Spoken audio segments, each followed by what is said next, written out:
अस्सलाम वालेकुम। एक के बाद एक बड़ा मंसूबा बनता है और धड़ाम से गिर जाता है। अभी 24 घंटे नहीं गुजरते और पता चलता है कि जनाब ये सारा कुछ तो ऐसे ही जाली तौर पर बनाया जा रहा है, ये केस ही फारिग होते चले जा रहे हैं। अब हुआ ये है कि खबर सामने आई, खबर चली कि जनाब 3 लोग अब सामने आ रहे हैं, काबीना के 3 लोग सामने आ रहे हैं जो इमरान खान साहब के खिलाफ गवाह बन गए हैं नैब के, और अदालत में जनाब अब वो जाकर गवाही देंगे कि ये किस तरह से अलकादिर ट्रस्ट जो है, ये जिस तरह से 190 मिलियन पाउंड पाकिस्तान आए, ये जनाब कोई इमरान खान ने कोई रिश्वत के तौर पर लिए या क्या हुआ। और इसमें बताया गया कि जनाब इसमें 2 नंबरी हो सकती है, सब कुछ हो सकता है, लेकिन इमरान खान ने नहीं सुनी। अब हुआ क्या है, हुआ यह है कि इसमें 3 नाम थे, जुबैदा जलाल साहिबा का, परवेज खटक का और नदीम अफजल चंद का। अच्छा, दिलचस्प बात देखिए कि नदीम अफजल चंद ने पूरा एक वीडियो पैगाम जारी कर दिया इस बारे में, और सारा मामला, सारा बयानिया, सारी खबर को उड़ा कर रख दिया है नदीम अफजल चंद ने। अब ये पाकिस्तान पीपल्स पार्टी के रहनुमा है। अभी हाल ही में ये कुछ थोड़ा सा पीपल्स पार्टी के बारे में भी आप जानते हैं, कुछ तहफुजात के साथ नजर आया कि जी कुछ ऐसे लोग पीपल्स पार्टी में शामिल हो रहे हैं जिनके बारे में है जो डेथ स्क्वाड चलाते हैं, जो टारगेट किलिंग में मुलव्वस है। इस तरह की बातें आई और कुछ तस्वीर आई जिस पर उन्होंने कहा जी अगर ये दुरुस्त है, नदीम अफजल चंद ने कहा, वो भी मैं आपके सामने रख दूंगा, तो जनाब पीपल्स पार्टी ऐसे लोगों को कभी नहीं लेगी। जरदारी साहब का भी कुछ अर्सा कबल बयान आया था कि जी इसको नदीम अफजल चंद को तो कुछ भी नहीं पता। खैर, नदीम अफजल चंद साहब हमेशा किसानों की बात करेंगे, लोगों की, अवाम की बात करेंगे। इन्होंने तरीके इंसाफ में शमूलियत भी इख्तियार की थी, तर्जुमान भी रहे इमरान खान साहब के जब वो वज़ीर आज़म थे। इन्होंने अब वाज़े तौर पर ऐलान कर दिया है, और ये वीडियो इन्होंने खुद अपने ट्विटर अकाउंट से, एक्स ऐप से जारी की है कि जनाब ये देखिए, वो कहते हैं जी कि जी मैं किसी रेफरेंस में, अलकादिर ट्रस्ट में मैं इमरान खान के खिलाफ गवाह हूँ नैब का। इन्होंने कहा जी बिल्कुल गलत है, मुझे नैब ने बुलाया और मैं गया, जिस तरह हर शहरी को एक कानून का जो पाबंद है उसको जाना चाहिए अगर कोई इदारा बुलाता है। मैंने जाकर जो अपना बयान था वो दे दिया। मैं बाकायदा काबीना का हिस्सा नहीं था, मुझे स्पेशल इनवाइट किया गया था, मैं तर्जुमान था, तो उसमें मैंने नैब को जरूर बता दिया। लेकिन मैं किसी सियासतदान के खिलाफ, कोई बीमार है, कोई कैद है खास तौर पर, ये जिनको मैं फॉलो करता हूं उनकी सियासत के खिलाफ है, मेरी सियासत के खिलाफ है, मेरी सोच के खिलाफ है, मैं किसी सियासतदान के खिलाफ अदालत में गवाह नहीं बनूंगा, नहीं हूं। अब ये जनाब जो स्टार विटनेस जिस तरह होते हैं वो ही फारिग हो गए जो नदीम अफजल चंद साहब बात कर रहे हैं। इसके अलावा MQM का कोई भी रहनुमा जो है वो आदम अफवाह नहीं बन रहा। इसके अलावा ये भी दिलचस्प बात है कि आजम खान, जिनके बारे में कहा गया जी स्टार वो हैं जी विटनेस, वो भी वादा माफ गवाह नहीं है, वो भी सिर्फ गवाह है। तो ये केस फिर बन क्या रहा है, और मैं आपको थोड़ा सा इसके बारे में बता दूंगा ये केस किस तरह से बनाया गया, इसकी हकीकत क्या है।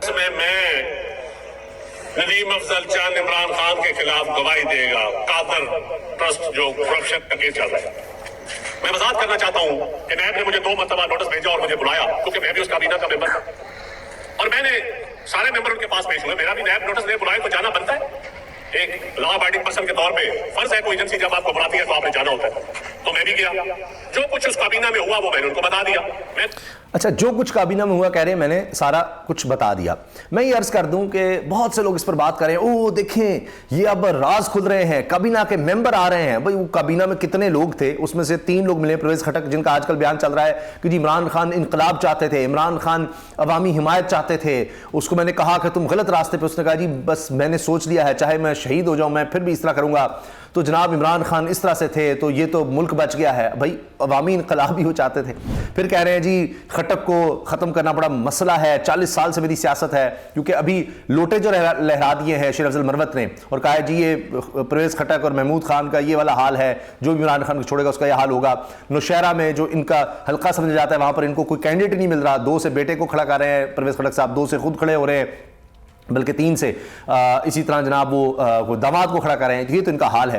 तो अब ये जो कहा जा रहा है जी काबीना के लोग सामने आ गए, फलां हो गया, ये विटनेस आ गए, वो विटनेस आ गए। मैं एक चीज़, क्योंकि काबीना का जिक्र हुआ है, बड़ी बुनियादी चीज़ है, जब काबीना की मीटिंग होती है तो उसके मिनट्स होते हैं, यानी पूरी एक तफसील होती है कि एजेंडा क्या था, ये मीटिंग किस वक्त हुई, क्यों बुलाई गई, कौन कौन इसमें शामिल था, किसने इसमें क्या क्या कहा, किसने क्या बात की, किसने क्या सवाल पूछा, किसने क्या एतराज़ उठाया, किसी क्या रिकमेंडेशन दी, फैसला क्या हुआ, किसने क्या, एक एक चीज़ उसमें पूरी होती है।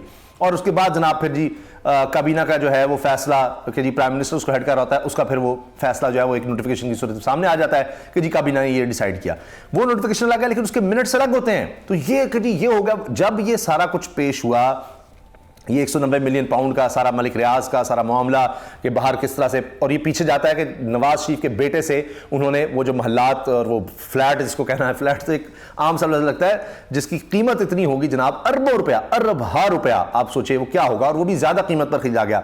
उन्होंने सारी अपनी मनी वाइट करनी थी जब ये पनामा में सारा मामला आ गया था, वहाँ से वो सारी प्रोसीड्स थी और उनके बारे में ये वाजे नहीं कर पा रहे थे कि जनाब ये किस तरह से रकम आई है। तो बजाय इसके केस लंबा चलता, इन्होंने NCA के साथ, नेशनल क्राइम एजेंसी के साथ मुआहिदा किया जिसमें इनके ऊपर कोई क्रिमिनल लायबिलिटी नहीं आई, और जनाब ये फैसला हुआ इनके दरमियान कि जी हम ठीक है, आप कहते हैं ये रकम हम किस तरह लाए, आप समझते हैं कि ये मशकूक है, तो ठीक है, हम यहीं पर केस खत्म करते हैं, आपसे एग्रीमेंट कर रहे हैं, हम ये रकम वापस ले जाते हैं। ये एग्रीमेंट हो गया। वरना यह कि NCA को आगे चलकर या तो साबित करना था कि जी ये रकम वाकई गैर कानूनी तरीके से आई, अभी ये केस चल रहा था। खैर मुख्तसरन यह कि वो रकम का मुआहिदा हो गया कि जी वो मलिक रियाज साहब जो हैं वो अपने यहाँ पर जो उन पर जुर्माना हुआ है, सुप्रीम कोर्ट ने जुर्माना किया हुआ है 460 अरब रुपया, कराची का बहरिया टाउन, ठीक है जी, और उसमें सिंध गवर्नमेंट की भी इन्वॉल्वमेंट सामने आई थी, वो सब आपको पता ही है, पीपल्स पार्टी की उस वक्त भी गवर्नमेंट थी, तो उसके तौर पर यहां पर जमा करवाएंगे। अब पाकिस्तानी गवर्नमेंट पर यह था कि उस वक्त ये फैसला करना था कि जी क्या हम इसको क्लेम करें कि ये हमारी रकम है, तो फिर जाकर मशवरा दिया गया इमरान खान साहब को कि जी फिर जाकर में केस लड़ना पड़ेगा, साबित करना पड़ेगा, और माजी में ये बड़ा मुश्किल रहा है, हम ऐसे किसी के बारे में साबित करें कि कहां से रकम आई है, पाकिस्तान से रिश्वत की थी, गबन की थी, हमें एक एक चीज साबित करनी, फिर ये रकम हमें मिल सकती है और वापस आएगी।